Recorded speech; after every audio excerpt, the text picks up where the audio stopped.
కాలం గడుస్తుంటుంది. ఒకానొక సందర్భంలో మరుసటి రోజు ఎప్పుడు చూసినా అతను ఎప్పుడు పశువులు కాచేవాడు కాబట్టి ఒక సంచి తెచ్చుకున్నాడు. తనతో పాటు ఉన్నటువంటి సంచి కింద వేసుకొని ఆ పడక గదిలో కింద పడుకున్నాడు.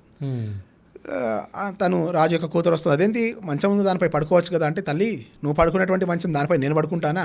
నేను పశువుల్ని కాచుకునేటువంటి వాడిని, ఏదో ధనానికి ఏదో ఆశ చూస్తే నేను 2 రోజుల పాటు నటించమంటే నటించాను, ఏదో నాకు నిద్ర వచ్చి ఇక్కడ పడుకున్నాను తల్లి అని చెప్తాడు.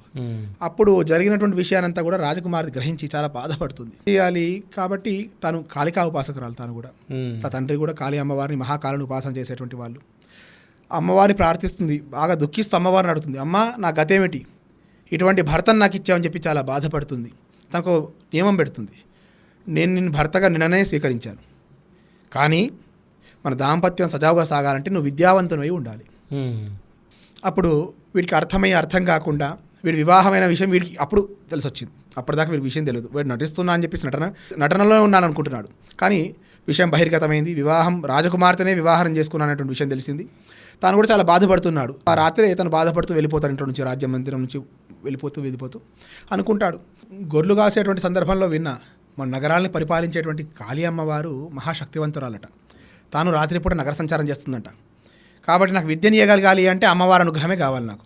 కాబట్టి ఏం చేస్తుంది, అమ్మవారు నగర సంచారానికి వెళ్ళింది కదా, ఎట్లాగో ఉదయం తిరిగి గుడికి రావాల్సిందే. కాబట్టి నేను గుడిలో వెళ్ళి కూర్చుంటా, తలుపు ద్వారం వేసుకొని కూర్చుంటా, నాకు విద్యను ప్రసాదిస్తేనే అమ్మవారిని లోపల రానిస్తా, లేకపోతే రాని అని చెప్పేసి మొండి పట్టుతూ ఉంటాడు. ఓకే. సో తన లోపలికి వెళ్ళాడు, ద్వారబంధనం చేశాడు, గట్టి ఆ ద్వారాన్ని కొరిగి నిలబడ్డాడు. అమ్మ వచ్చి ఎవర్రా తలుపు తీయమంది, ద్వారం తీయమంది. తీయను ఏమిటి నీకు కావాల్సింది? నాకు విద్య కావాలి. విద్య అంటాడు. విద్య కూడా సరిగ్గా అననికి రాదు. ఏడుస్తూ అమ్మవారిని అమ్మవారు విద్య ప్రసాదిస్తుందనే సంపూర్ణ విశ్వాసంతో అయితే ఉన్నాడు.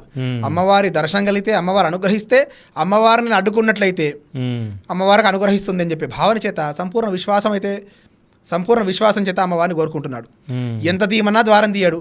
అమ్మవారు అడుగుతూనే ఉంది, ఏం కావాలరా అంటే, నేను ద్వారం తీసి వచ్చి నేను అనుగ్రహిస్తాను రా అన్న విశ్వసించేవాడు కాదను.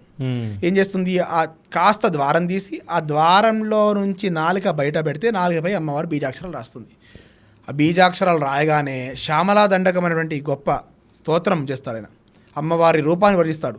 ఒకే సమయంలో అప్పటిదప్పుడే మహాపాండిత్యం వస్తుంది దానికి.